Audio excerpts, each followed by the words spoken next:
السلام علیکم ورحمۃ اللہ وبرکاتہ. کیا حال ہے سب کا؟ الحمد للہ. نحمده ونصلی علی رسولہ الکریم. اما بعد فاعوذ باللہ من الشیطان الرجیم. بسم اللہ الرحمن الرحیم. رب اشرح لی صدری ویسر لی امری واحلل عقدۃ من لسانی یفقہوا قولی. حدیث نمبر 226. عن عائشة أنها كانت مع النبي صلى الله عليه وسلم في سفر قالت فسابقته على رجلي فلما حملت اللحم سابقته فسبقني فقال هذه بتلك السبقة. سیدہ عائشہ رضی اللہ تعالی عنہا سے روایت ہے کہ وہ ایک سفر میں نبی اکرم صلی اللہ علیہ وسلم کے ساتھ تھیں. فرماتی ہے میں نے آپ کے ساتھ دوڑ کا مقابلہ کیا تو میں آپ سے آگے نکل گئی. پھر جب میرا جسم بھاری ہو گیا تو ایک بار پھر آپ کے ساتھ دوڑ کا مقابلہ کیا. آپ مجھ سے آگے بڑھ گئے. اس پر آپ نے فرمایا یہ اس جیت کا بدلہ ہے. لفظی ترجمہ دیکھیے. عن عائشہ تھا، حضرت عائشہ سے روایت ہے، انہا کانت مع النبی صلی اللہ علیہ وسلم فی سفر، کہ وہ نبی صلی اللہ علیہ وسلم کے ساتھ ایک سفر میں تھی. قالت کہتی ہیں فسابقتہ، کہ میں نے آپ کے ساتھ دوڑ کا مقابلہ کیا. سباق دوڑ کو کہتے ہیں، سبقت لے جانا، آگے بڑھنا. فسبقتہ، تو میں آپ سے سبقت لے گئی، دوڑ میں آگے نکل گئی. علی رجلی، اپنے پاؤں پر، یعنی پاؤں پہ دوڑی. فلما حملت اللحم، پھر جب میں نے گوشت اٹھا لیا یعنی جسم بھاری ہو گیا. سابقتہ، تو میں نے پھر مقابلہ کیا. فسبقنی، تو آپ مجھ سے آگے نکل گئے. فقال، تو آپ نے فرمایا ہذہ، یہ بتل کا، اس کا بدلہ ہے، السبقتی، دوڑ کا. اس سے کیا بات پتہ چلتی ہے کہ نبی صلی اللہ علیہ وسلم اللہ سبحانہ و تعالیٰ کے خاص پیغمبر تھے، انسانوں میں سب سے معزز ہیں، بہت بڑے بلند مقام پر فائز ہیں. اللہ تعالیٰ نے آپ کا ذکر بلند کیا. ساری شان کے باوجود آپ ایک انسان بھی ہیں.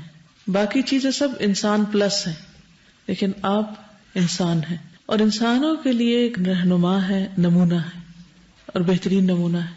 اور پھر ہر اعتبار سے ایک نمونہ ہے. ایک شوہر کے اعتبار سے بھی، کہ ایک دیندار ریلیجس مائنڈڈ شوہر کو کیسا ہونا چاہیے. عام طور پر ہم جب دین کی طرف آ جاتے ہیں تو ہم بہت ان نیچرل بھی ہونے لگتے ہیں. وہ چیزیں جن کو شریعت نے حرام نہیں قرار دیا، جن سے منع نہیں کیا، ان کو ہم اپنے اوپر حرام کر لیتے ہیں، اور یوں سمجھتے ہیں کہ بہت متقی پرہیزگار ہو گئے. تب کھیل کود، دوڑ، اور پھر یہ کہ بیوی کے ساتھ دوڑ کا مقابلہ، یہ عین دین ہے. یہ دین سے باہر کی چیزیں نہیں ہیں. دین سے باہر کیا ہے؟ ہر وہ کام جو اللہ تعالیٰ کو ناراض کرے. تو شوہر بیوی کا ایک دوسرے سے ہیلدی کمپٹیشن کسی بھی فیلڈ میں، چاہے وہ علی رجلیہ ہو یا پھر کسی اور مقام پر ہو، اس میں کوئی حرج نہیں، کیونکہ اللہ تعالیٰ نے دونوں کو ہی الگ الگ نیکیاں کمانے کا موقع دے رکھا ہے. اور اس میں سے اگر ایک دوسرے کے مقابلے میں دوڑ میں آگے ہو تو اس میں دوسرے کے لیے کوئی عیب کی بات نہیں ہے.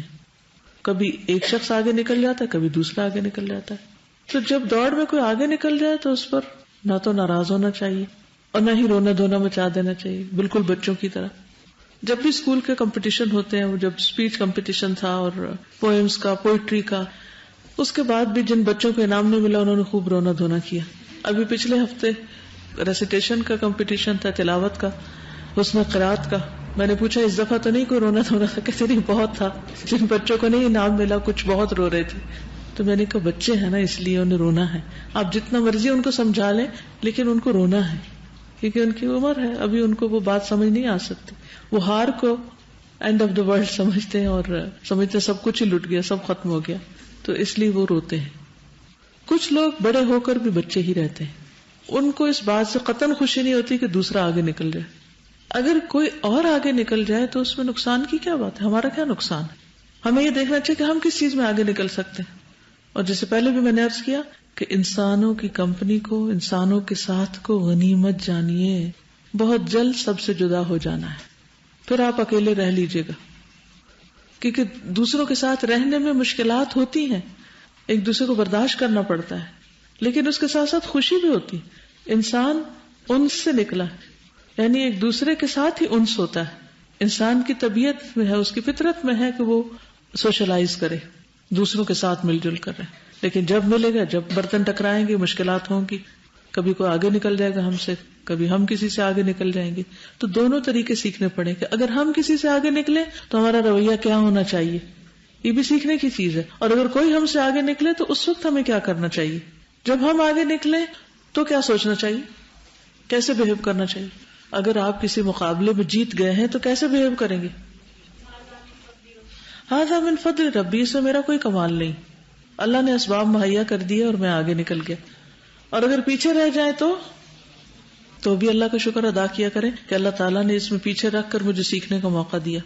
اس زندگی میں اگر ناکامی نہ ہو تو انسان آخرت کی ناکامی کے لیے رو ہی نہیں سکتا. دنیا کی ناکامیاں، دنیا کے لوگوں کی طرف سے محرومیاں اور دنیا میں کسی چیز کا نہ ملنا دراصل انسان کو اس دن کی محرومی کا احساس دلاتا ہے، اگر واقعی وہ آخرت پر یقین رکھتا ہو کہ آج تو یہ تھوڑے دن کی بات ہے، کل نہیں ملا تو کیا بنے گا. وہاں کی فکر ہونی چاہیے. اور کیا سیکھا آپ نے اس حدیث سے؟ آپ میں سے کوئی شیئر کرے گا؟ اس سے نبی صلی اللہ علیہ وسلم کی سیرت کا کیا پہلو سامنے آتا ہے؟ استاذہ اس سے یہ فیل ہوتا ہے، کل بھی میں سوچ رہی تھی کہ ان کا اپنی وائف کے ساتھ کمفرٹ لیول کتنا تھا کہ وہ شیئر کر لیتے ہیں، ٹھیک ہے میں کھیل رہی ہوں، یا چلے آئے دوڑ لگاتے ہیں. یہ نہیں سوچا کہ یہ اللہ کے رسول ہے، مجھے یہ نہ میں بولوں یا نہ کہوں. مجھے ایک واقعہ یاد آ گیا کل آپ کا لیکچر سننے کے بعد نا، اس طرح کے ایک ٹائم پہ میں بینک میں لاکرز کی انچارج تھی تو دیکھتی تھی لاکرز. تو ایک دفعہ ایک خاتون تھی، وہ چولی باکس بھول گئی لاکر روم میں. مجھے معلوم ہو گیا کہ کن کا ہے، تو میں نے ان کو کال کیا، کال کر کے ان کو بلایا اور بلا کے ان کو چیک کر کے دے دیا ان کو. انہوں نے لاکر میں واپس رکھا. ابھی وہ جا رہی تھی دروازے تک تو ان کے ہسبینڈ اندر آ رہے تھے نا، تو ان کو بتانا نہیں چاہ رہی تھی. اب وہ ہسبینڈ جو ان کا منہ میری طرف ہے اور وہ پیچھے سے اشارہ کر رہی ہے کہ بتانا نہیں، انگلی منہ پہ رکھنی ہے، پھر ہاتھ سے اشارہ کر رہی ہے، پھر انگلی منہ. اس طرح یہ کہ کمفرٹ لیول وہ نہیں ہے. Very right. اور اس میں آپ دیکھیے کہ دونوں ایک دوسرے کو گنجائش دیں گے، یہ دوسرے کی بات سننے کے روادار ہوں گے، یا اس کو سن کر اس کو ٹیکل کرنا جانتے ہوں گے کہ اگر کوئی خوشی کی خبر سنا رہا ہے تو اس میں میرے لیے کوئی بری خبر نہیں ہے کہ مجھے وہ لیٹ ڈاؤن کر رہا ہے. یعنی بازو کا تو نہیں، کیونکہ ایک اچیور ہوتا ہے، کبھی دوسرا ہوتا ہے. اور اگر کوئی بری خبر سنا رہا ہے تو وہ میرے لیے کوئی برڈن نہیں ہے، کیونکہ یہ دونوں کا ساتھ ہے نا زندگی میں، اور ساتھ اسی طرح نبھایا جاتا ہے کہ خوشی میں بھی شریک ہو انسان اور دوسرے کی تکلیف میں بھی شریک ہو. لیکن ہر کوئی یہ جانتا نہیں ہوتا، اور اکثریت لوگوں کی دوسروں کی خوشی میں شریک ہونا نہیں جانتی. جو ہی خبر ملتی ہے کسی کی خوشی کی تو لوگ کیا کرتے ہیں، اس پر فوراً ان کو اپنے غم دکھ یاد آنے لگتے ہیں، اپنی محرومیاں یاد آنے لگتی ہیں، حسد ہونے لگتا ہے کہ اس کو کیوں مل گیا. یاد آ رہا ہے کہ جیسے گاؤں وغیرہ میں شادیاں ہوتی نا، جب شادی کے لیے بلاتے ہیں تو وہ رشتہ دار جو ہیں وہ اکثر ناراض ہوتے، پھر ان کو منانے جاتے ہیں، پھر وہ خوش ہوتے ہیں، پھر آتے ہیں. اور اگر ایک کا بلاوا دوسرے سے پہلے آ گیا، اچھا اس کو تو بلا لیا اور مجھے نہیں بلایا، اس پہ ناراض ہو کے بیٹھ جائیں گے. تو یہ بھی ایک آرٹ ہے، اس کو بھی سیکھیے. یہ کمفرٹ لیول تبھی ڈیولپ ہوتا ہے کہ جب آپ ایک دوسرے کی خوشی پہ خوش ہونا اور دوسرے کے غم پر واقعی غمگین ہونا جانے. کے تعلقات کے اعتبار سے ہے تو ایسے فیل ہوتا ہے کہ لائف جس کو ہم بالکل بلیک اینڈ وائٹ بنا دیتے ہیں خاص طور پہ دین میں آنے کے بعد، تو یہ تو فل آف کلرز ہے. اور دوسری چیز یہ کہ یہ جو ہار جیت کی بات ہے خاص طور پہ میاں بیوی میں، تو میں نے تو یہ دیکھا ہے کہ اگر آپ اپنی ہار کو میاں بیوی کے درمیان میں بڑے معاملات ہوتے ہیں خوشی سے تسلیم کر لیں تو پھر ایک وقت آتا ہے کہ وہی ہسبینڈ جو ہے وہ اپنی ہار کو خوشی سے تسلیم کر لیتا ہے اور صحت مند مقابلہ ہوتا ہے. اور پھر یہ محسوس کرایا جائے نا کہ آپ کی ہار میری ہار ہے اور آپ کی جیت میری جیت ہے، اور میری جیت آپ کی جیت ہے اور میری ہار آپ کی ہار ہے. یہی تو پھر تعلق ہوتا ہے، وہ اس میں الگ الگ تھوڑی ہوتا ہے. اگر ایک کو عزت ملی ہے تو وہ ایک کی تھوڑی ہوتی ہے، وہ دونوں کی ہوتی ہے. تو اس میں جالسیز کا تو پھر مقام ہی نہیں رہتا. اگلی حدیث ہے عن انس بن مالک رضی اللہ عنہ قال اتى النبي صلی اللہ علیہ وسلم على بعض نسائه ومعهن ام سلیم فقال ويحك يا انجشة رويدك سوخا بالقوارير رواہ البخاری کتاب الادب. سیدنا انس بن مالک رضی اللہ عنہ سے روایت ہے کہ نبی اکرم صلی اللہ علیہ وسلم اپنی بعض عورتوں کے پاس آئے جو اونٹوں پر جا رہی تھی، اور ام سلیم بھی ان کے ہمراہ تھی، یعنی سفر میں تھے. آپ صلی اللہ علیہ وسلم نے فرمایا افسوس ہے انجشہ، ان شیشوں کو آہستہ لے کر چلو. تو اس حدیث سے پتہ چلتا ہے کہ کس طرح نبی صلی اللہ علیہ وسلم کو اپنی ازواج کا اور خواتین کا خیال تھا کہ انہیں کوئی تکلیف نہ پہنچے. اصل محبت کیا ہوتی ہے؟ دوسرے کو تکلیف سے بچانا، دوسرے کی کیئر کرنا، خود تکلیف اٹھا کر دوسرے کو راحت پہنچانا. لیکن اب تو لگتا ہے محبت کا مفہوم ہی بدل گیا ہے، اور وہ کیا ہے اگر محبت کرتے تو ساری ہماری تکلیف تم اٹھا لو. محبت کے نام پر دوسروں کو ستانا آج کل بہت عام ہو گیا. یہ طرز عمل بھی غلط ہے. اگر آپ کسی سے محبت کرتے ہیں تو اس کا یہ مطلب نہیں کہ آپ اس کو پریشان کریں، اس سے ناجائز مطالبات کریں، نہ اس کے آرام کا، نہ سکون کا، نہ کسی اور چیز کا خیال رکھے، صرف اپنی پڑی ہو کہ ہمیں کیا ہو رہا ہے. ہر وقت اپنے قصے سنائیں کہ ہم پہ یہ گزر رہی ہے، اور بیکار قسم کی باتوں سے دوسروں کی سما خراشی کریں. اکثر لوگوں کی زندگی میں کیا ہوتا ہے، کمپلینٹس ہوتی ہیں ادھر کی ادھر کی، وہ جو انہیں ادھر ادھر ٹھیسیں لگی ہوتی ہیں وہ ساری کیا چاہتے ہیں، جس سے محبت کرتے ہیں اس کو سنا کے اس کو بدمزہ کریں. یہ کس قسم کی محبت ہے؟ اس سے کبھی بھی کوئی محبت حاصل نہیں کر سکتا جس میں آپ ہر وقت اپنے غم دوسرے کو سناتے رہیں، اپنے مسئلے بیان کرتے رہیں یا اپنی خواہشات کا اظہار کرتے ہیں، میں یہ چاہتا ہوں، میں یہ چاہتا ہوں. یہ آپ چاہتے ہوں گے، دوسرا تو نہیں چاہتا. محبت اس چیز کا نام ہے کہ دوسرے کی ضرورت کیا ہے، دوسرے کی خواہش کیا ہے، دوسرے کی چاہت کیا ہے.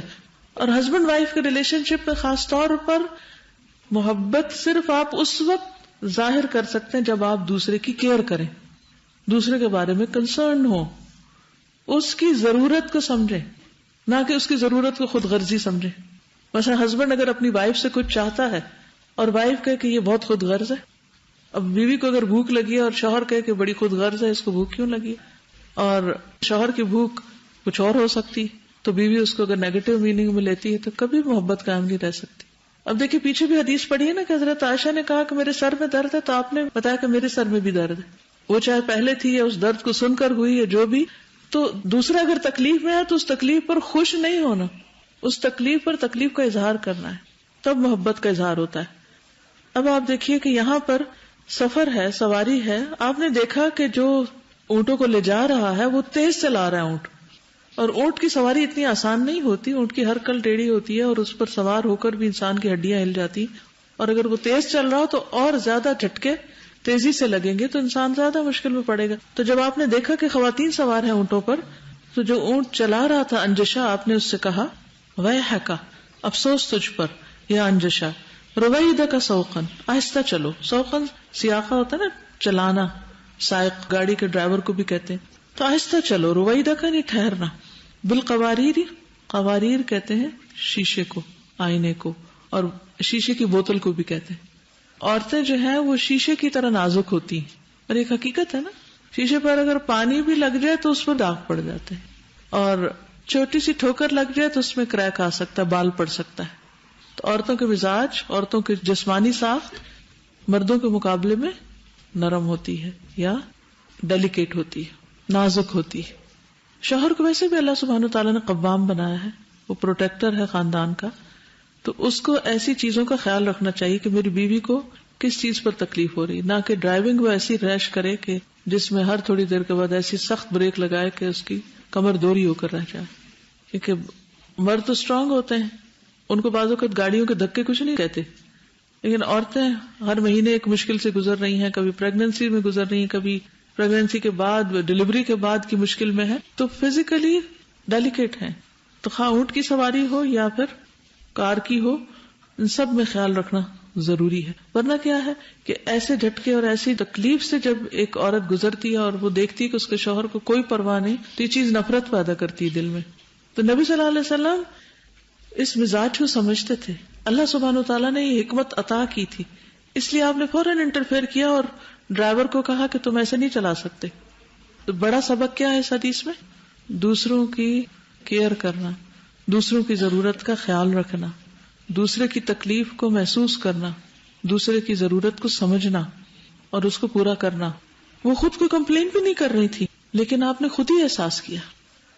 اگلی حدیث ہے ان انس بن مالک انه اقبل هو وابو طلحة مع النبي صلی اللہ علیہ وسلم ومع النبي صلی اللہ علیہ وسلم صفیة مردفها على راحلته فلما كانوا ببعد الطريق عثرت الناقة فسرع النبي صلی اللہ علیہ وسلم والمرأة وان ابا طلحة قال احسب اقتحم عن بعيره فأتى رسول الله صلی اللہ علیہ وسلم فقال يا نبي الله جعلني الله فداك هل أصابك من شيء؟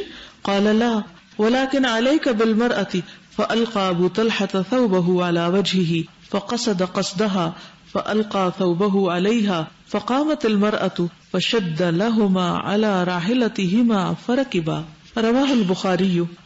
سیدنا انس بن مالک رضی اللہ عنہ سے روایت ہے کہ وہ اور ابو طلحہ رضی اللہ عنہ نبی کریم صلی اللہ علیہ وسلم کے ساتھ مدینہ منورہ کے لیے روانہ ہوئے. ام المومنین سیدہ صفیہ رضی اللہ عنہا نبی کریم صلی اللہ علیہ وسلم کے ساتھ سواری پر آپ کے پیچھے بیٹھی ہوئی تھی.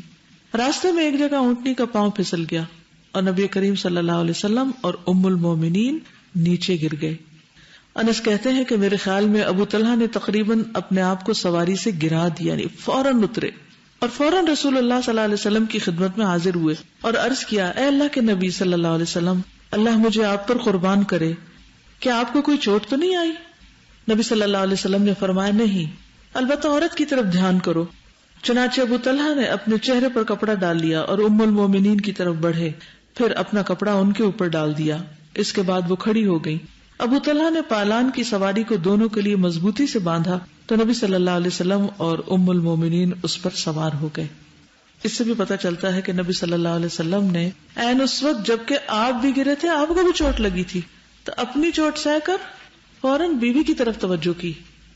اور ہمیں ہر وقت اپنی پڑی رہتی ہے کہ ہم پہ کیا گزر رہی ہے، اور یہ پڑی بھی اس لیے رہتی ہے کہ آپ دوسروں کی پرواہ نہیں کرتے، دوسروں کی فکر نہیں کرتے. جس دن آپ نے دوسروں کے لیے جینا شروع کر دیا اس دن آپ کی اپنی تکلیفیں چلی جائیں گی. اور اکثر لوگ اس اصول کو بھول جاتے ہیں، یہ یاد نہیں رکھتے. وہ اپنے لیے جینا چاہتے ہیں، صرف اپنے مسائل کے حل کے لیے فکر مند ہوتے ہیں، اور وہ کبھی بھی حل نہیں ہو سکتے ان کے، کبھی بھی، کیونکہ وہ خود غرض لوگ ہیں جو صرف اپنی ذات کے لیے جینا جانتے ہیں. ان کی مشکلات کبھی حل نہیں ہو سکتی، چاہے وہ زمانے بھر کو بلیم کریں. ان کی مشکلات کب حل ہوگی؟ جب وہ دوسروں کی مشکلات کو دیکھیں گے، ان کے لیے کچھ کریں گے، جب وہ دوسروں کی تکلیف آسان کرنے کی فکر کریں گے. اور بعض اوقات بڑے بڑے امتحان آتے ہیں اور طویل عرصے کے لیے آپ کو دوسروں کی خدمت کرنی پڑتی ہے، جب جا کر آپ دوسروں کا دل جیت سکتے ہیں. ہم کیا چاہتے ہیں؟ جنت کی طرح دنیا میں بھی ہر چیز راحت و آرام کی ہو، بنی بنائی ہو، ریڈی میڈ ہو، ہمیں خود کچھ نہ کرنا پڑے. تو اس سے کبھی بھی راحت اور سکون نہیں مل سکتا. جو سمجھتا ہے کہ اس کی زندگی میں بڑے مسائل ہیں وہ اٹھے اور دوسروں کے مسائل حل کرنے کی فکر کرے. اگر آپ غمگین ہیں تو جائیے کسی غمگین کا دل بہلائیے، پھر آپ کو اپنا غم بھول جائے گا، آپ کو اپنا غم ہلکا لگے گا.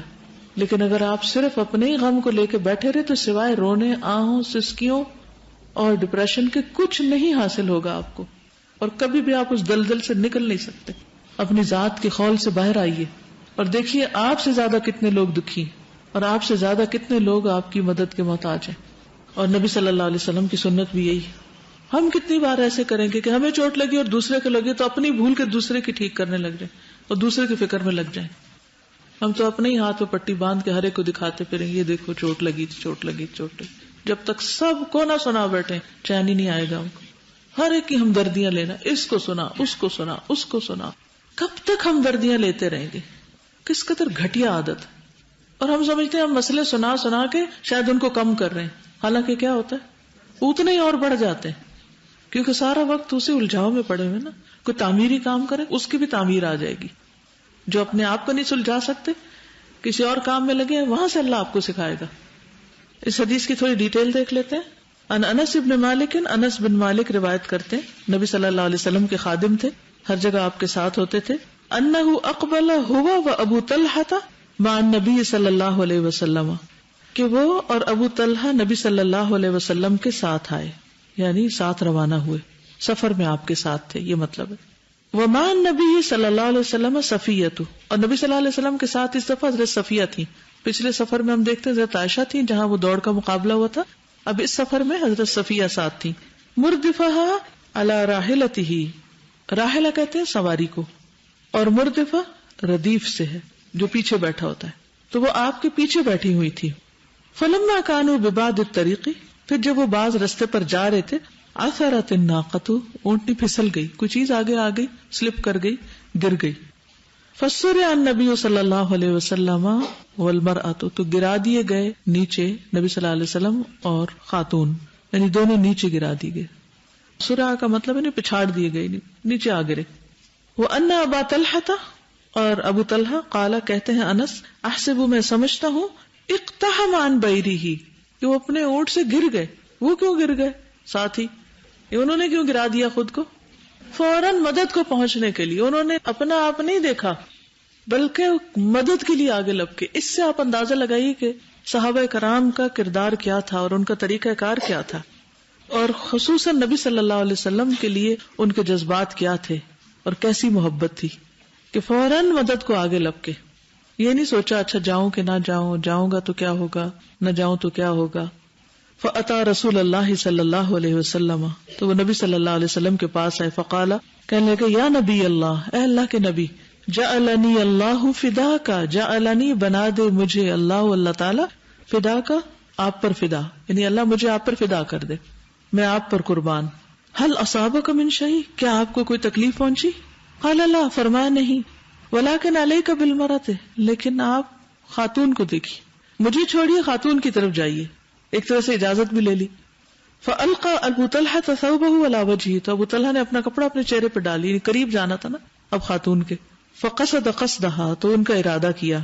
فألقى ثوبه عليها, پھر اپنا کپڑا خاتون پر ڈال دیا. شاید ان کے جسم کا کچھ حصہ کھل گیا تھا کیا, تو بہرحال ان پہ چادر ڈال دی.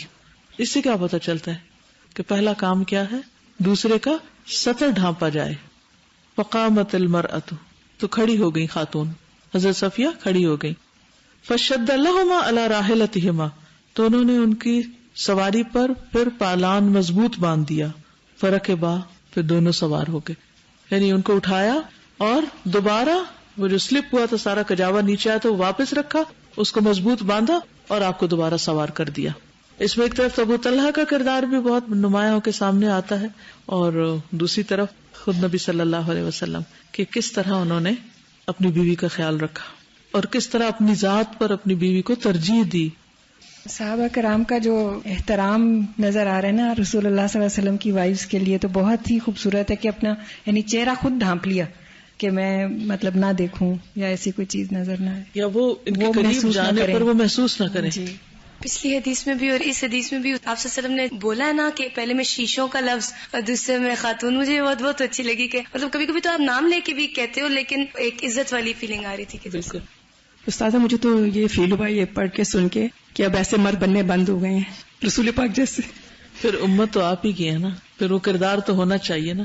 اگر ایک جنریشن میں نہیں تو اگلے میں ہم اپنے بیٹوں میں تو پیدا کریں. ہمارا کام تو نسلوں کو سنوارنا ہے نا, کہ ان کے اندر تو یہ چیز لائیں کہ وہ کیئر کرنے والے ہوں, لیکن وہ بھی ہمارے عمل سے سیکھیں گے نا. دادا سے یہ بھی پتہ لگ رہا ہے کہ آپ سے کتنے کیئرنگ تھے نا, کہ جب ان سے پوچھا گیا کہ آپ کو کچھ ہوا, انہوں نے کہا نہیں مجھے کچھ نہیں ہوا, تم پہلے میری بیوی کو دیکھو نا. حدیث کے آپ سلم ہار گئے تھے اس میں ریس میں, پھر آپ سلم گر بھی گئے تھے, تو مطلب یہی تو بشر ہونے کی نشانی ہے. ہم بتا رہے ہوتے ہیں کہ یہ آیت یہ آیت یہ آیت, یعنی ایک شخص ہے وہ اتنا نیچرل ہے کہ وہ ہارتا بھی ہے وہ گرتا بھی ہے اور کوئی پینک نہیں ہوتا. مطلب ہمارے یہاں کوئی وی آئی پی گاڑی کا کچھ ہو جائے تو وہ کچاوا پورا گر گیا, اور صحابہ بھی مطلب وہ ملاوت نہیں کرے, وہ ڈر نہیں گئے, ہاتھ پیر پھلا کے بیٹھ نہیں گئے اب کیا ہوگا اب کیا ہوگا, اور ایک دوسرے کو بلیم نہیں کرنے لگے یہ باندھا کس نے تھا, ایسا کچھ قصہ نہیں. ہم اس وقت اصل مسئلے کو دیکھنے کی بجائے بلیم گیم شروع کر دیتے ہیں کہ اس کا قصور ہے اس کا قصور, اپنے آپ کو بس بری ذمہ. اصل مشکل یہ ہے کہ ہم اپنی ذات میں اتنا جیتے, ذات کا بت اتنا بڑا ہے کہ ہر وقت یا اپنا دفاع کر رہے ہوتے ہیں یا اپنے آپ کو پروجیکٹ کر رہے ہوتے ہیں یا دوسروں پر الزام تراشی کر رہے ہوتے ہیں. کس قدر زندگی جہنم بنائی ہوئی اپنے لیے خود ہی. اس سے ایک اور بڑا اہم گہرا مسئلہ نکلتا ہے, وہ یہ کہ بعض خواتین پردے کی اتنی زیادہ پابند ہو جاتی ہیں کہ ایمرجنسی کیسز میں بھی وہ مرد ڈاکٹر کو نہیں دکھاتی اور بعض اوقات ہلاکت کو جا پہنچتی. تو ایسی سچویشن میں جہاں ایمرجنسی ہو, حالانکہ آپ نے فرمایا مجھے کچھ نہیں, خاتون کو دیکھا, تو پھر اگر آپ کو خود کچھ نہیں تھا تو آپ خود بھی دیکھ سکتے تھے, لیکن وہ تو اس وقت آپ نے بریوری کا مظاہرہ کیا. ابو طلحہ نے آگے بڑھ کر دیکھا تو آپ نے ان کو اجازت دی, اور اس سے یہ پتہ چلتا ہے کہ بوقت ضرورت کوئی بھی مرد ہیلپ کو آگے بڑھ سکتا ہے.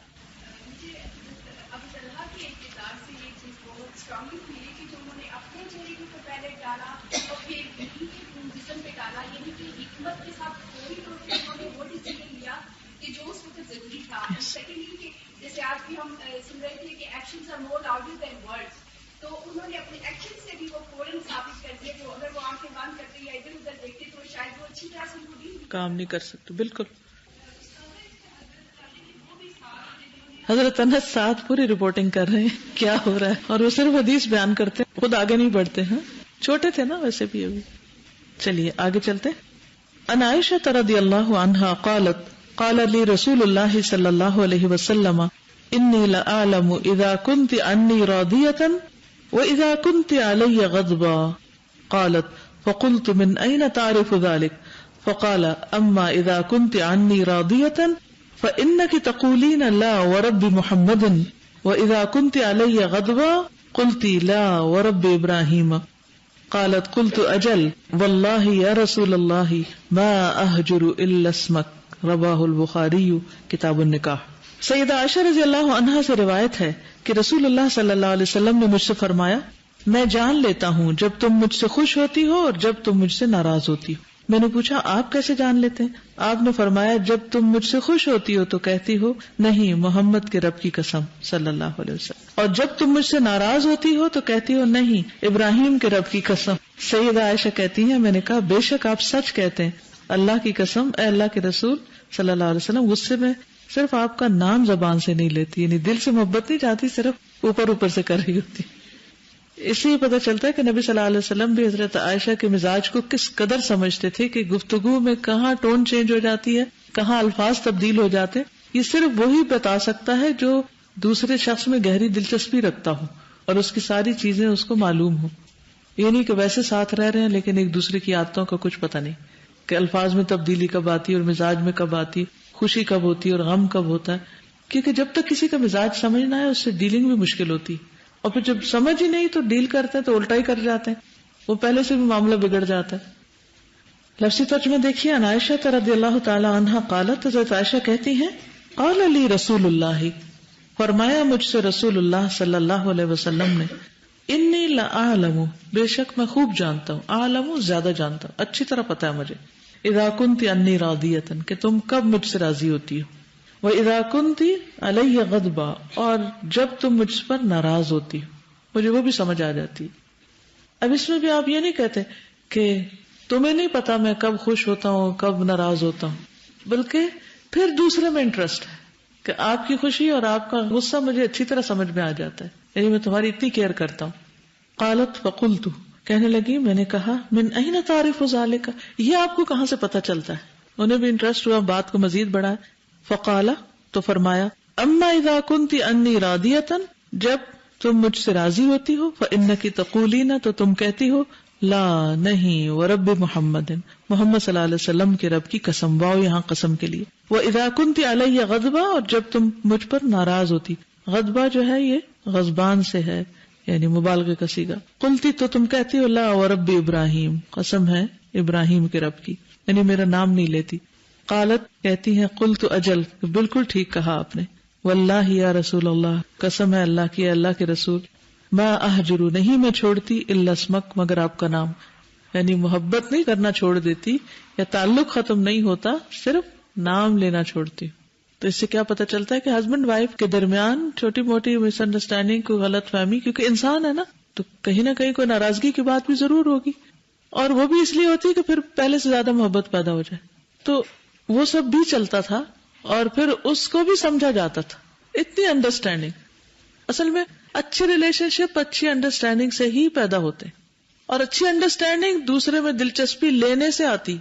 جو لوگ صرف اپنی ذات میں دلچسپی رکھتے ہیں وہ دوسروں کو کبھی بھی نہیں سمجھ سکتے، اور جب وہ دوسروں کو سمجھتے نہیں تو ان کے ساتھ صحیح معاملہ بھی نہیں کر سکتے. پھر وہ بہت سے لڑائی جھگڑے، فتنے فساد اور آپس کی کمپلینٹس اور اختلافات اور یہ سب باتیں صرف اس وقت ہوتی ہیں جب لوگ صرف یہ دیکھتے ہیں کہ مجھے کیا اچھا لگا اور مجھے کیا پسند نہیں، اور میری مرضی کے خلاف کچھ کیوں ہو گیا.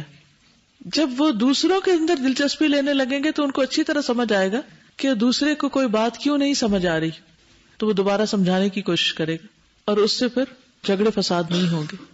تو اصل سبق مجھے تو ہر حدیث میں ایک ہی مل رہا ہے کہ اگر چاہتے ہیں کہ تعلقات اچھے ہوں، خاص زواجی یا دوسرے، تو اپنی ذات کے خول سے باہر آ جائیں، سب سے اچھے تعلق ہو جائیں. ہمارے وہ کمپلینٹ کرتے ہیں ہماری امی ہمیں اچھا نہیں سمجھتی، ماں محبت نہیں کرتی، بہن نہیں کرتی، دنیا میں کوئی مجھ سے محبت نہیں کرتا. کبھی آپ نے سوچا کہ آپ کی وہ کون سی خامیاں ہیں جس کی وجہ سے لوگ آپ سے بھاگتے ہیں، آپ کو دیکھنا بھی نہیں چاہتے؟ کیونکہ آپ صرف اپنی ذات کے اندر جیتے ہیں، کہ آپ کو صرف یہ پتا کہ آپ کو کیا چاہیے، آپ کو یہ نہیں پتا دوسرے کو کیا چاہیے کہ میں اس کے لیے وہ بن کے دکھاؤں. بعض اوقات ہسبینڈ وائف میں لڑائی کس لیے ہو جاتی کہ آپ نے مجھے توجہ نہیں دی، آپ فلاں کو زیادہ توجہ دے رہے تھے، کبھی آپ نے سوچا کہ ایسا کیوں ہوا، دوسرے کو کیوں توجہ زیادہ ملی؟ وہ کون سے گٹس تھے اس میں جو اسے توجہ مل گئی اور آپ کو وہاں نہ ملی؟ وہ کمی تو اپنے اندر ہوتی، کمزوری اپنے اندر ہوتی، لیکن ہم اس کو دور کرنے کی کوئی کوشش نہیں کرتے، اپنے اندر وہ قابلیت نہیں پیدا کرتے. ہم صرف بلیم کرنا جانتے ہیں کہ جی اس کے اندر یہ کمی ہے، اس لیے اس کو مجھ پر کیوں ترجیح دے دی، خواہ وہ بہن ہو یا کوئی اور عورت ہو یا کچھ بھی ہو. تو دیکھنا یہ چاہیے کہ آخر شوہر اس کی طرف کیوں مائل ہو رہا ہے، وہ کون سی چیز ہے جو اس کو اس کی طرف لے جا رہی ہے اور مجھ میں وہ نہیں. جی یعنی کہ حضرت عائشہ غصے میں بھی ایسے الفاظ نہیں استعمال کرتی تھی کہ جو حد سے بڑے ہوئے ہوں یا اللہ تعالیٰ کو ناراض کرنے والے ہوں. اور یہ بھی ہے کہ ہسبینڈ وائف کے بیچ میں جو غصہ ہوتا ہے یا اچھے ریلیشن شپ میں اگر کوئی ناراضگی ہوتی ہے تو اس کو حلق سے نیچے نہیں جانا چاہیے، اندر دل تک نہیں جانا چاہیے، دل میں وہ محبت باقی رہنی چاہیے، اور جہاں کوئی مس انڈرسٹینڈنگ ہو وہاں ایک دوسرے سے دور کر لینی چاہیے، ایک دوسرے کو وضاحت کر دینی چاہیے. جو چیز دل کے اندر چلی جاتی ہے پھر وہ فتنے کا باعث بن جاتی.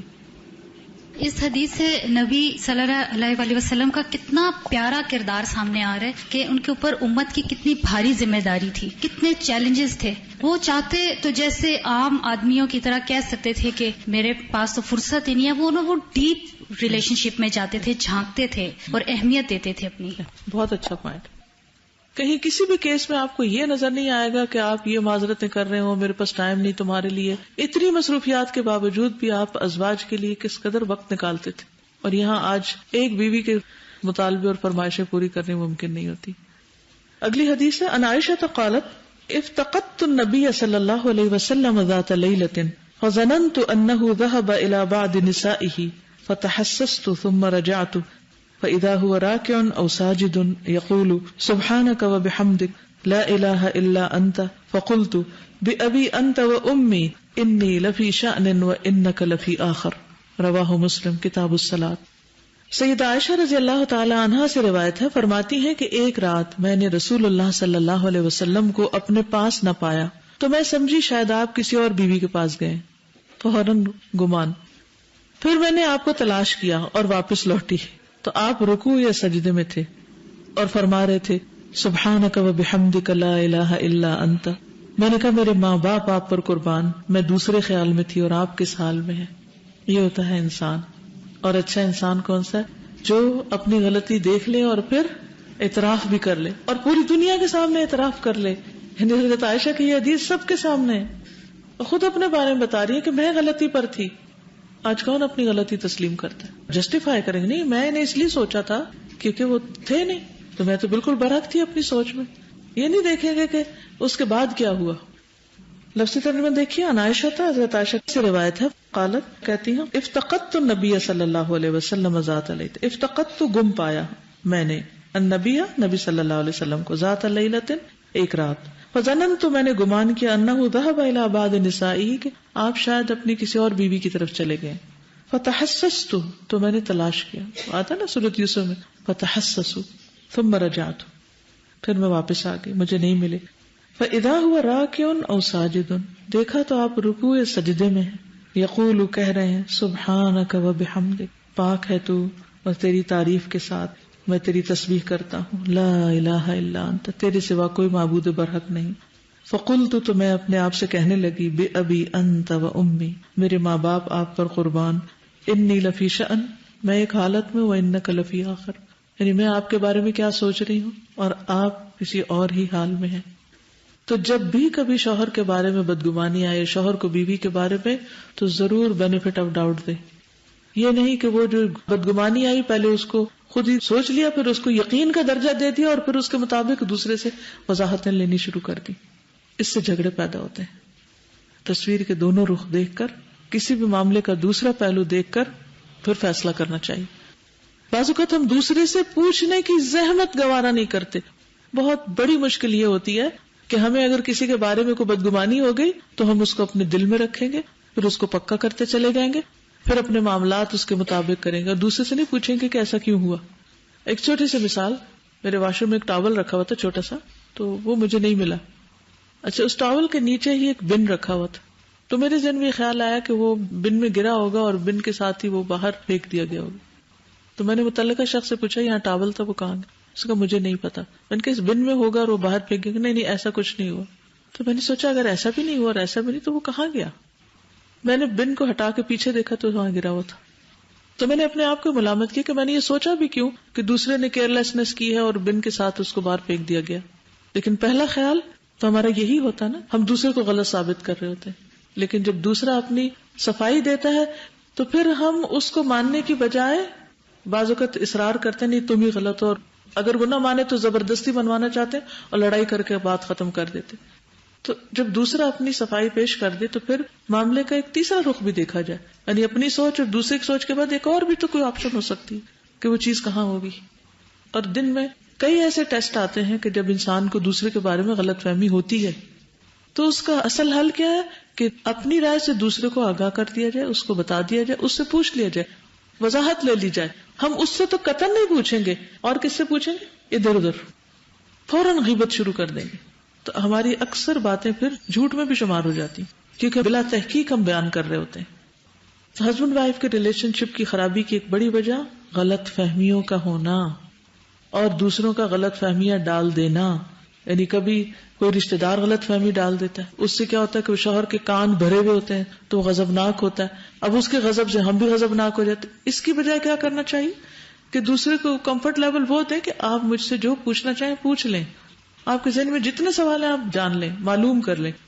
اور انصاف کی بات یہ ہے کہ دوسرے کا موقف جاننا بہت ضروری ہوتا ہے ہر معاملے میں, کیونکہ ہم عقل کل نہیں ہے, ہمیں علم غیب نہیں ہے. معاملے کا ایسا رخ بھی ہو سکتا ہے کہ جو ہمارے علم میں ہی نہ ہو. اس لیے اچھے تعلقات کے لیے اچھا گمان شرط ہے, لازم ہے, اور بدگمانی سارے فساد کو جنم دیتی. اور شیطان کے یہی وسوسے ہوتے ہیں کہ ہماری سوچ پہ اثر کرتا ہے, اس پہ تیر برساتا ہے, اس کو بگاڑتا ہے, اور پھر ہم بگڑتے ہی چلے جاتے ہیں. اور وہ بگاڑ کہاں تک جاتا ہے, وہ بعض اوقات اس کے اثرات بہت دور تک ہوتے ہیں. اسی لیے استاذہ جن ہسبینڈ اینڈ وائف کی ڈائریکٹ کمیونیکیشن اسٹرانگ ہوتی ہے اتنی ہی زیادہ ان کی ریلیشن شپ اسٹرانگ ہوتی ہے. Very right. اچھا, بعض اوقات ہو سکتا ہے کہ آپ بات کرنا چاہتے ہو لیکن دوسرا آپ کو موقع نہ دے, تو اس کے لیے بھی تھوڑا صبر کر لیجیے.